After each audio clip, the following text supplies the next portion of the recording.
नमस्कार।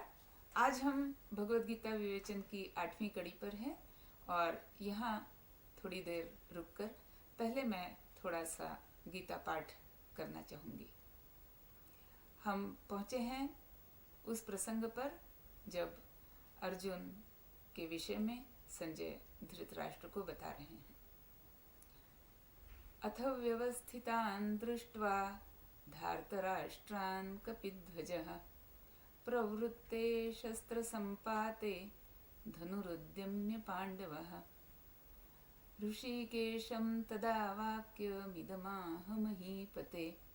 अर्जुन उवाच सेनयोरुभयोर्मध्ये रथं स्थापयमेच्युत यावदेतान्निरीक्षेऽहं योद्धुकामानवस्थितान् कैर्मया सह योद्धव्यम् अस्मिन् रणसमुद्यमे योत्स्यमानानवेक्षेऽहं य एतेऽत्र समागताः धार्तराष्ट्रस्य दुर्बुद्धिर्युद्धे प्रियचिकीर्षवः। अर्थात अब हम वहाँ पहुँचे जहाँ अर्जुन कहता है कि हे कृष्ण, हे अच्युत, मेरा रथ तुम सेना के मध्य में ले आओ ताकि मैं देखूं कि धृतराष्ट्र के पुत्र दुर्योधन का प्रिय करने की इच्छा से उसकी तरफ से लड़ने के लिए जो लोग कौरव सेना में आए हैं वो कौन हैं, मैं उन्हें देख सकूं। तो इस बात का आगे संजय वर्णन करते हैं कि फिर क्या होता है। संजय बताते हैं कि जब इस तरह से अर्जुन ने भगवान से कहा, श्री कृष्ण से कहा, तो श्री कृष्ण ने तुरंत उसके रथ को आगे लाया, क्योंकि अर्जुन व्यूह रचना के अनुसार जो स्थान उसके लिए नियत किया गया था वहीं पर अर्जुन का रथ था। लेकिन अर्जुन के इस प्रकार प्रार्थना करने पर या विनती करने पर श्री कृष्ण ने उसका रथ व्यूह से हटाकर आगे लाया और अर्जुन को दिखाते हुए कहा, क्या कहा सुनते हैं। एवमुक्तो ऋषिकेशो गुडाकेशेन भारत सेनयोरुभयोर्मध्ये स्थापयित्वा रथोत्तमम् भीष्मो द्रोणः प्रमुखतः सर्वेषाञ्च महीक्षितम् उवाच पार्थ पश्यैतान् समवेतान् कुरूनिति। अर्थात कृष्ण ने दोनों सेनाओं के बीच अर्जुन के रथ को लाकर खड़ा कर दिया और अर्जुन से कहा कि अर्जुन देख, पार्थ तू देख, यहाँ पर भीष्म और द्रोण जिस कौरव सेना के प्रमुख हैं वह कौरव सेना यहाँ तुम्हारे सम्मुख उपस्थित है। अब यहाँ पर एक बात मैं थोड़ी सी विषयांतर करके कहना चाहूँगी। संजय ने यहाँ पर दो नामों का प्रयोग किया है, ऋषिकेश और गुडाकेश। एवमुक्तो ऋषिकेशो गुडाकेशेन भारत। तो ऋषिकेश नाम है श्री कृष्ण के लिए और गुडाकेश नाम है अर्जुन के लिए। ऋषिकेश का अर्थ होता है ऋषिक का ईश, अर्थात ऋषिक अर्थात हमारे सारे इंद्रिय। तो इंद्रियों का जो ईश्वर है, जो हमारे सारे इंद्रिय व्यापार को ईश रूप से जो चलाता है, वह है ऋषिकेश, वह है श्री कृष्ण। और अर्जुन का नाम गुडाकेश इसलिए है कि अर्जुन को निद्रा विजय की क्षमता प्राप्त थी। वह जब चाहे तब सो सकता था, लेकिन जितनी देर चाहे उतनी देर निद्रा को रोक भी सकता था। तो गुडाक अधिक ईश, इसलिए अर्जुन का नाम पड़ा गुडाकेश, जो अपनी निद्रा पर जो काबू रख सकता है। तो ऋषिकेश और गुडाकेश, इस तरह से इन दो नामों का उपयोग करके मैं देखती हूँ कि व्यास जी ने एक भाषा लालित्य का उदाहरण हमारे समक्ष रखा है। इसी प्रकार का भाषा लालित्य हमें भगवत गीता में और महाभारत में भी कई जगह देखने को मिलता है, जो कि व्यास जी की एक प्रभुता कही जाएगी शब्दों पर। पहले भी उन्होंने ये दो शब्द उपयोग में लाए थे, कृष्ण के लिए माधव और अर्जुन के लिए पांडव। तो माधव पांडव एक प्रकार की तुकबंदी जिसको हम कहेंगे वो हो गई थी, माधव और पांडव। और यहाँ पर भी उसी प्रकार की एक लयबद्धता निर्माण की है ऋषिकेश और गुड़ाकेश, इन दोनों शब्दों के प्रयोग से। तो चलिए इस विषयांतर को हम छोड़ देते हैं और आगे बढ़ते हैं कि जब इस प्रकार अर्जुन का रथ आ गया और कृष्ण ने इंगित भी कर दिया, इशारा भी कर दिया कि देखो ये है कौरव सेना, जहाँ भीष्म और द्रोण प्रमुख हैं। अर्जुन ठीक से गौर से इस कौरव सेना को देखो।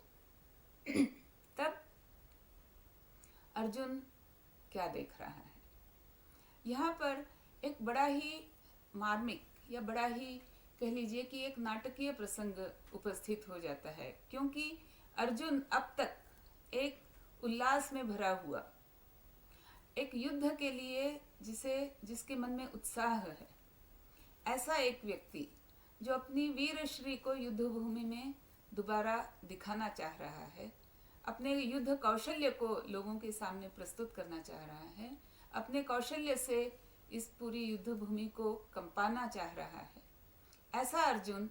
लेकिन अचानक वह अर्जुन, उसके मन का भाव परिवर्तित होने लगता है। अब वह शत्रु और मित्र पक्ष नहीं देख रहा है, वह अचानक देखता है कि यहाँ तो मेरे सारे ही स्वजन और बंधु बांधव हैं।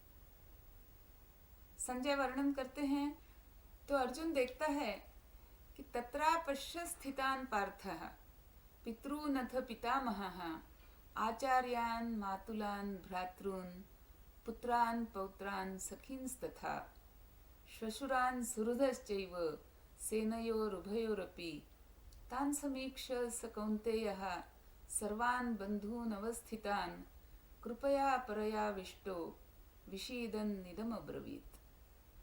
संजय बताते हैं, संजय वर्णन करते हैं कि अर्जुन ने देखा कि यहाँ पर तो सारे ही मेरे परिचित, सारे ही मेरे स्वजन हैं, आचार्य हैं, आचार्य द्रोण हैं, आचार्य कृपाचार्य हैं, पितामह हैं, भीष्म पितामह हैं, मेरे मातुल हैं, मामा हैं, चाचा हैं, बंधु हैं, बांधव हैं, सगे संबंधी हैं, कोई मेरे श्वशुर हैं, कोई कुछ और है, कोई पुत्र है, कोई पौत्र है। और ये सारे के सारे योद्धा दोनों ही तरफ सारे के सारे स्वजन और बंधु बांधव ही हैं। और उसे ये भी भान है कि चूंकि ये लड़ाई है, तो इस लड़ाई में कहीं ना कहीं तो कोई ना कोई मारा जाने वाला है। और इस प्रकार हठात अर्जुन के मन में एक हृदय परिवर्तन होता है। जहाँ वह कुछ क्षण पहले वीर श्री से भरा हुआ अर्जुन है, वहाँ अब वह करुणा से भर जाता है। और इसका वर्णन संत ज्ञानेश्वर, जो मराठी के एक बहुत माने हुए संत कवि थे, वो वर्णन करते हुए कहते हैं कि अगर किसी साधु पुरुष की वैराग्य भाव, उसका वैराग्य भाव उसकी सहज प्रवृत्ति है, लेकिन फिर भी कभी अगर उसे धन वैभव दिख जाए और अगर वह उस धन वैभव की ओर आकर्षित हो जाए, तो साधु पुरुष होने पर भी उसका वैराग्य भाव उससे छूट जाता है। उसी तरह से अर्जुन का भी एक जो वीरश्री का भाव है, वह भाव उससे छूट गया और वहाँ पर उसके हृदय में करुणा ने उस वीरता के भाव को हटाकर करुणा ने वहाँ पर अपनी जगह बना ली। और इस प्रकार अर्जुन जो है वो एक पूरी तरह से एक करुणा के भाव से भर गया और वो यही देखने लगा कि दोनों ही तरफ हैं अगर, तो वो केवल मेरे बंधु बांधव ही हैं। वह मित्र और शत्रु के भेद को पूरी तरह से भूल गया और इसीलिए कृपया परया विष्टो विषीदन्तमिदं वचः, वो कृपा से भर करके करुणा से भर गया और ये विषाद में भी भर गया और ये सोचने लगा कि अरे, ये सारे के सारे मेरे बंधु बांधव, अगर आज ये लड़ाई होती है तो ये सारे के सारे मारे जा सकते हैं। इस प्रकार हम देखते हैं कि अर्जुन जो है वो देखते देखते उसका हृदय परिवर्तन हो रहा है। एक भाव जा रहा है और दूसरा भाव आ रहा है। एक दृश्य बदल रहा है, दूसरा दृश्य आ रहा है। और यहाँ पर एक कुछ नया घटने वाला है, इसका संकेत हमें यहाँ मिल रहा है, क्योंकि अर्जुन के हृदय का पूरा भाव बदल रहा है। और अब ये जो नया दृश्य हम देखने जा रहे हैं, एक नया परिवर्तन इस पूरे सिनारियो में आ गया है। वह नया दृश्य जो है वही है जो हम भगवत गीता के रूप में देखेंगे। तो ये भगवत गीता का ये क्षण यहाँ उपस्थित होता है जब अर्जुन के मन में वीरता का भाव हट जाता है और करुणा का भाव आ जाता है। इस बात को हमने समझा दोस्तों आज यहाँ पर, कि इस प्रकार एक दुविधा, एक द्वंद्व अर्जुन के मन में उपस्थित हो गया। और इसका बहुत ही अच्छा वर्णन संजय के मुंह से धृतराष्ट्र ने सुना और हमने भी सुना। और व्यास जी ने बड़े खूबसूरती से अर्जुन के मन में विषाद क्यों पैदा हुआ, इसका एक कारण यहाँ पर समुचित रूप से बता दिया है। दोस्तों, यहाँ हम विश्राम करेंगे और अगली कड़ी के लिए आप प्रतीक्षा करेंगे।